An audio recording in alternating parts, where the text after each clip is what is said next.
treinar na altitude, o que, que acontece lá? Nós temos um ponto, isso você faz um exame que se chama hemograma completo. Então você vai no hospital, fala com o médico e você fala que quer fazer um hemograma completo. No hemograma, onde vai ser coletado seu sangue, você tem ali um dado chamado hemoglobina e hematócrito, tá? Normalmente o número da hemoglobina é 1 e o do hematócrito é 3 vezes o número da hemoglobina, tá? Normalmente é uma via de regra. Então vamos supor que eu tenho uma hemoglobina de 15. Meu hematócrito vai estar ali 45, certo? O que seria a hemoglobina basicamente? Basicamente seria a sua parte de resistência, né? Glóbulos vermelhos. Quando a pessoa está com uma hemoglobina mais alta e o hematócrito sobe também, ela transporta melhor o oxigênio. Então melhora tudo, né? Melhora a VO2, recupera mais rápido na pausa do tiro, melhora tudo. E é como se você fosse correr e não cansasse. E aí como que eu aumento a minha hemoglobina? Treinando, óbvio. Só que se eu vou na altitude onde eu tenho menos oxigênio, o ar é rarefeito, eu obrigo o meu corpo a produzir mais hemoglobina. Porque eu tenho menos oxigênio, então ele trabalha mais, ele trabalha em um déficit. Até por isso quem vai para altitude tem que suplementar lá, porque senão passa mal. E aí como que é o efeito da altitude? Você não pode ficar uma semana na altitude. Não é assim que funciona, você tem que passar pelo menos 30, 40 dias. Primeira semana na altitude, muita dor de cabeça. Eu nunca fui, tá, pessoal? Eu não fiz camping na altitude, mas eu já convivi com vários atletas que foram e que vão até hoje, né? Eu conheço muita gente no meio da elite e conversando com treinadores também, né? Além de estudar. Mas assim, ó, primeira semana na altitude, o cara desceu lá em Paipa, que é um lugar espetacular para treinar, né? O Marilson fez todas as preparações lá, Vanderlei Cordeiro também, até para correr essa última maratona dele aí, onde ele correu, relembrando, né, Atenas, ele também foi para Paipa. Mas vamos supor, eu desci do avião, cheguei em Paipa, aluguei um apartamento, vou ficar lá 40 dias. Primeira semana é dor de cabeça, é sofrimento. Primeira semana você não treina forte. Aliás, você nem treina forte na altitude, né, porque não tem como. Primeira semana é uma adaptação. Então é trote com caminhada. Tem atleta que só faz caminhada na primeira semana. Tem atleta que intercala caminhada com corrida. Porque é uma adaptação do corpo dele. Da segunda semana em diante, começa um treinamento. O que eu treino na altitude? Na altitude eu vou dar pancada? É claro que não. Eu não moro na altitude. Se eu não sou natural da altitude, meu corpo vai sofrer por um mês. Mesmo que ele gere adaptação, ele não está em um lugar natural. Por isso que eu acho um erro grande o pessoal aqui do Brasil vai lá pro Quênia e quer treinar no mesmo ritmo dos quenianos. A grosso modo, isso é errado na minha opinião. Tá, mas eu aguentei. Você aguentou, mas o desgaste do seu organismo é gigantesco. Eles moram lá. Você está passando uma temporada lá. Né? Então assim, quando eu passo da primeira semana de adaptação, da segunda em diante, na altitude, é um treino muito baseado em volume. Então eu rodo bem mais lento do que eu rodo a nível do mar ou na cidade que eu moro. O tiro é extremamente mais lento, não se faz tiro rápido na altitude, extremamente rápido, não tem porquê. Não tem porquê, é um estresse à toa, porque lá eu já estou aumentando essa minha hemoglobina. E aí, quando eu desço, eu tenho que programar bem esse treino lá. Eu programo bem esse treino lá, visando uma prova-alvo. Normalmente é maratona, né? Normalmente quem vai para lá é mais maratonista. Mas aí, quando eu programo, esse efeito não dura para sempre.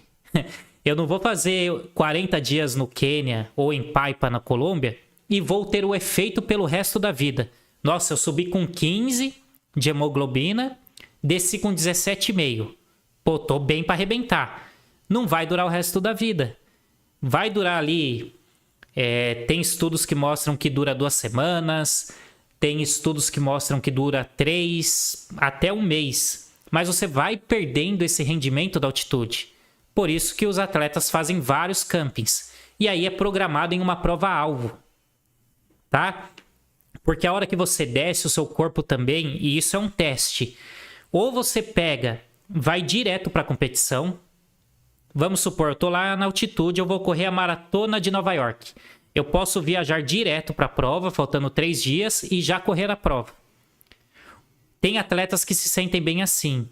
Alguns, eles rendem. Outros, o que eles precisam? Descer da altitude para um país mais baixo.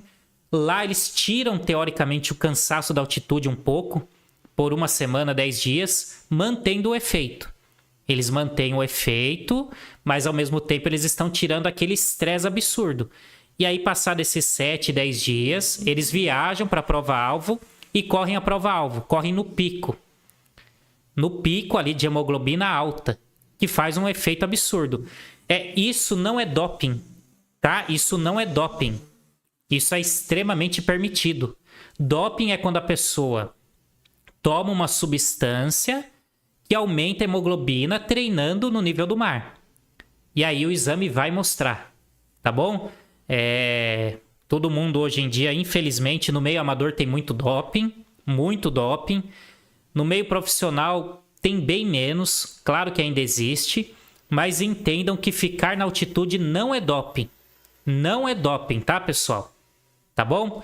Senão você pegaria todo atleta que mora em altitude e todos estariam dopados. Estão entendendo? É complexo, né? É muita coisa. Quem tá entendendo, deixa um joinha no vídeo. Deixa um comentário aí. Tylon Souza, boa noite, garotinho. Bom, então eu quis falar essa parte da hemoglobina, mas isso aí, pessoal, também vou gerar uma neurose aqui em um monte de gente, né? Nossa, agora vai todo mundo fazer exame de sangue, vai todo mundo encanar que hemoglobina. Só para vocês entenderem, né? Tem atleta que ele sobe mais hemoglobina na altitude, tem atleta que sobe menos. Tem atleta, minha mãe, vou dar um exemplo da minha mãe. Minha mãe tem 16 e pouco de hemoglobina. Eu, Dario, tenho 14,9, 15,2. Quando eu treinava, acho que eu cheguei a 15,4. Eu nunca fui para altitude, né? A hemoglobina da minha mãe é mais alta que a minha. Inclusive quando eu treinava alto rendimento. Então, assim, ela tem uma predisposição para corrida. De repente, se a minha mãe tivesse treinado em alto rendimento quando ela era nova, ela poderia ter sido uma atleta ou não. Né? VO2 máximo é um parâmetro muito importante. Mas significa que se minha mãe corresse com uma hemoglobina 16, com uma pessoa de 15, significa que ela ganharia com certeza? Não. Porque o treinamento envolve muita coisa. Mas é um parâmetro legal. E esse exame vocês podem fazer 1 vez no ano, 2, porque assim, ó, se a minha hemoglobina normal é dali 15 cravado, aí eu venho treinando, né? Eu sei que é 15, eu treino 4, 5, 6 meses. Começa a bater o cansaço. Pô, tô exausto, o treino não tá rendendo. Pega e faz um exame de hemoglobina, mais um. Normalmente ela vai ter baixado. Ela pode acontecer, né? E aí de 15 de repente caiu para 14,2. Isso aí é excesso de treino, tá? Ou falta de alimentação, vitamina C, ferro, né? Que é o que vai fazer o transporte ali da hemoglobina também. E não é doping, tá, pessoal? Tomar vitamina C, comer alimentos que tem um nível maior de ferro, isso aí não é doping, tá bom? Não é tudo também que é doping. Vocês também têm que separar as coisas, né? Mas assim, galera, façam esse exame porque é um parâmetro legal para medir cansaço.